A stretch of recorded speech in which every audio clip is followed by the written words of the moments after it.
शांताकारं भुजंगशयनं पद्मनाभं सुरेशं विश्वाधारं गगनसदृशं मेघवर्णं शुभांगं लक्ष्मीकान्तं कमलनयनं योगिभिध्यानगम्यं वंदे विष्णुभवभयहरं सर्वलोकैकनाथं।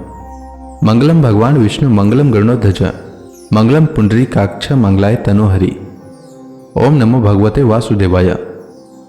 आज का दिन आप सभी के लिए मंगलमय हो। हिंदू धर्म में एकादशी तिथि का विशेष महत्व होता है। यह दिन जगत के पालनहार भगवान विष्णु को समर्पित होता है। इस दिन झूठ नहीं बोलना चाहिए, किसी की निंदा नहीं करनी चाहिए तथा मांस मदिरा का बिल्कुल भी सेवन नहीं करना चाहिए। एकादशी के दिन पेड़ के पत्तों को भी तोड़ना नहीं चाहिए। इसके अलावा एकादशी के दिन बाल नाखून नहीं काटना चाहिए। एकादशी तिथि हर महीने में 2 बार पड़ती है, एक शुक्ल पक्ष में और दूसरा कृष्ण पक्ष में। अभी आषाढ़ का महीना चल रहा है और इस महीने के कृष्ण पक्ष की एकादशी को योगिनी एकादशी के नाम से जाना जाता है। आइए सुनते हैं योगिनी एकादशी व्रत की कथा। योगिनी एकादशी व्रत की कथा के अनुसार धर्मराज युधिष्ठिर ने भगवान श्री कृष्ण से कहा, हे द्वारिकाधीश, मैंने ज्येष्ठ महीने के शुक्ल पक्ष की निर्जला एकादशी की कथा सुनी। अब आप कृपा करके आषाढ़ महीने की कृष्ण पक्ष की एकादशी की कथा सुनाइए। इस एकादशी का नाम तथा महात्म्य क्या है, सो आप मुझे विस्तार पूर्वक बताइए। भगवान श्री कृष्ण ने कहा, हे युधिष्ठिर, आषाढ़ माह के कृष्ण पक्ष की एकादशी का नाम योगिनी एकादशी है। इसके व्रत से सभी पाप नष्ट हो जाते हैं। यह व्रत इस लोक में भोग तथा परलोक में मुक्ति देने वाला है। हे युधिष्ठिर, यह एकादशी तीनों लोकों में प्रसिद्ध है। इसके व्रत से सभी पाप नष्ट हो जाते हैं। तुम्हें मैं पुराण में कही हुई कथा सुनाता हूं, ध्यान पूर्वक श्रवण करो। कुबेर नाम का एक राजा अलकापुरी नाम की नगरी में राज्य करता था। वह बहुत बड़ा शिव भक्त था। उसका हेममाली नामक एक यक्ष सेवक था जो पूजा के समय फूल लाया करता था। हेममाली की विशालाक्षी नाम की अति सुंदर स्त्री थी। एक दिन वह मानसरोवर से पुष्प लेकर आया, किंतु कामासक्त होने के कारण पुष्पों को रखकर अपनी स्त्री के साथ रमण करने लगा। इस भोग विलास में दोपहर हो गई। हेममाली की राह देखते देखते जब राजा कुबेर को दोपहर हो गई, तब उसने क्रोधपूर्वक अपने सेवकों को आज्ञा दी कि तुम लोग जाकर पता लगाओ कि हेममाली अभी तक पुष्प लेकर क्यों नहीं आया। जब सेवकों ने उसका पता लगा लिया तो राजा के पास जाकर बताया, हे राजन, वह हेममाली अपनी स्त्री के साथ रमण कर रहा है। इस बात को सुन राजा कुबेर ने हेममाली को बुलाने की आज्ञा दी। डर से कांपता हुआ हेममाली राजा के सामने उपस्थित हुआ। उसे देखकर कुबेर को अत्यंत क्रोध आया और उसके होठ फड़फड़ाने लगे।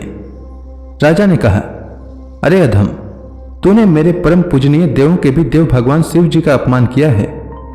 मैं तुझे शाप देता हूं कि तू स्त्री के वियोग में तड़पे और मृत्यु लोक में जाकर कोढ़ी का जीवन व्यतीत करे। कुबेर के शाप से वह तत्क्षण स्वर्ग से पृथ्वी पर आ गिरा और कोढ़ी हो गया। उसकी स्त्री भी उससे बिछड़ गई।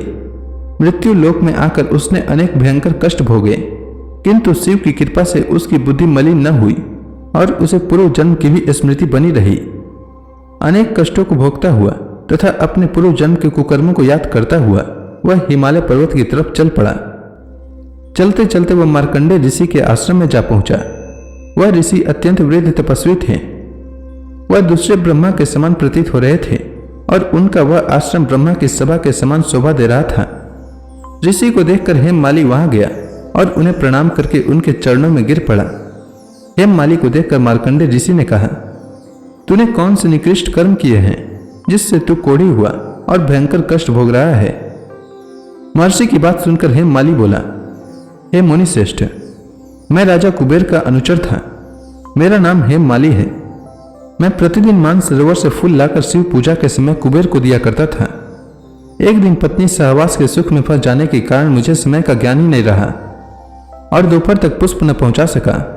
तब उन्होंने मुझे शाप दिया कि तू अपनी स्त्री का वियोग और मृत्यु लोक में जाकर कोढ़ी बनकर दुख भोग। इस कारण मैं कोढ़ी हो गया हूं तथा पृथ्वी पर आकर भयंकर कष्ट भोग रहा हूं। अतः कृपा करके आप कोई ऐसा उपाय बतलाएं जिससे मेरी मुक्ति हो। मार्कंडेय ऋषि ने कहा, हे हेममाली, तूने मेरे सन्मुख सत्य वचन कहे हैं, इसलिए मैं तेरे उद्धार के लिए एक व्रत बताता हूं। यदि तू आषाढ़ माह के कृष्ण पक्ष की योगिनी नामक एकादशी का विधि पूर्वक व्रत करेगा तो तेरे सभी पाप नष्ट हो जाएंगे। ऋषि के वचन सुन हेममाली अत्यंत प्रसन्न हुआ और उनके वचनों के अनुसार योगिनी एकादशी का विधान पूर्वक व्रत किया। इस व्रत के प्रभाव से अपने पुराने स्वरूप में आ गया और अपनी स्त्री के साथ सुखपूर्वक रहने लगा। हे राजन, इस योगिनी एकादशी की कथा का फल 88,000 ब्राह्मणों को भोजन कराने के बराबर है।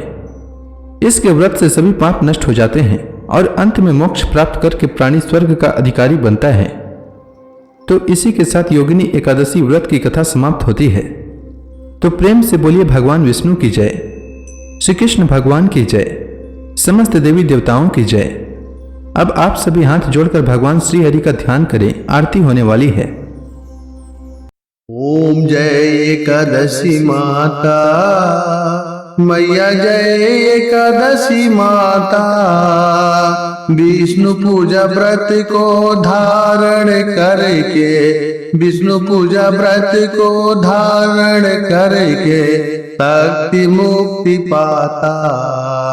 ओम जय एकादशी माता।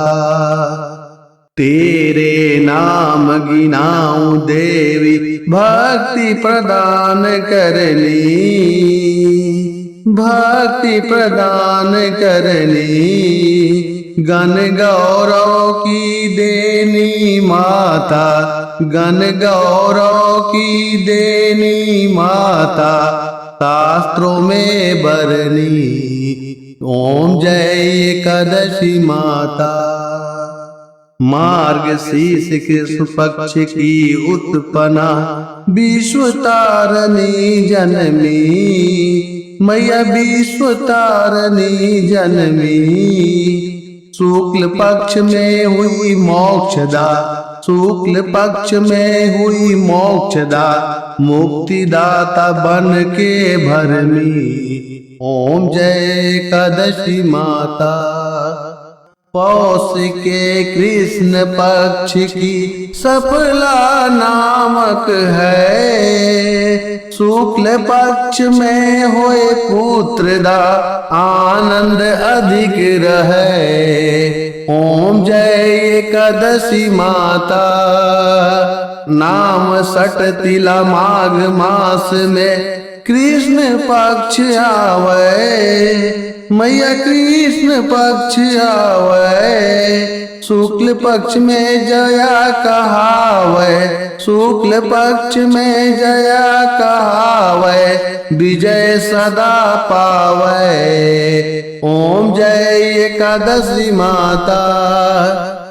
विद्या फाल्गुन कृष्ण पक्ष में शुक्ला अमला की, मैया शुक्ला अमला की। पाप मोचनी कृष्ण पक्ष में चैत्र महाबली की। ओम जय एकादशी माता। चैत्र शुक्ल में नाम कामदा, धन देने वाली, मैया धन देने वाली।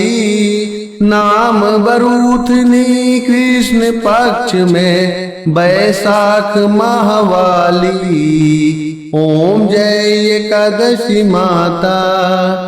शुक्ल पक्ष में होए मोहिनी, अपराज्येष्ठ कृष्ण पक्षी, मैया अपराज्येष्ठ कृष्ण पक्षी।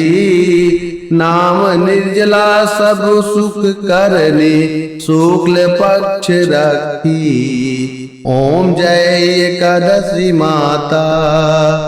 योगिनी नाम आषाढ़ में जानो, कृष्ण पक्ष करनी, मैया कृष्ण पक्ष करनी।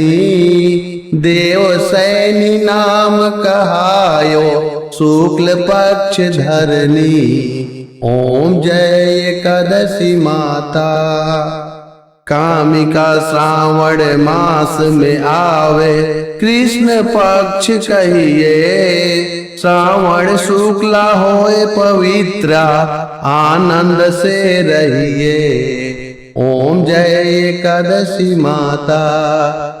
अजा भाद्रपद कृष्ण पक्ष की परिवर्तनी शुक्ला, मैया परिवर्तनी शुक्ला। इंद्राश्विन कृष्ण पक्ष में व्रत से भवसागर निकला। ओम जय एकादशी माता। पापांकुशा है शुक्ल पक्ष में आप हरणहारी, मैया आप हरणहारी। रमा मास कार्तिक में आवे सुखदायक भारी। ओम जय एकादशी माता। देवोत्थान शुक्ल पक्ष की दुख नाशक मैया, पावन मास में करो विनती पार करो नैया। ओम जय एकादशी माता। परमा कृष्ण पक्ष में होती जन मंगल करनी, मैया जन मंगल करनी। शुक्ल मास में होए पद्धिनी दुख दरिद्र हरनी। ओम जय एकादशी माता। जो कोई आरती एकादशी की भक्ति सहित गावे, मैया भक्ति सहित गावे। जन गुरु दिता स्वर्गवासा निश्चय वह पावे। ओम जय एकादशी माता।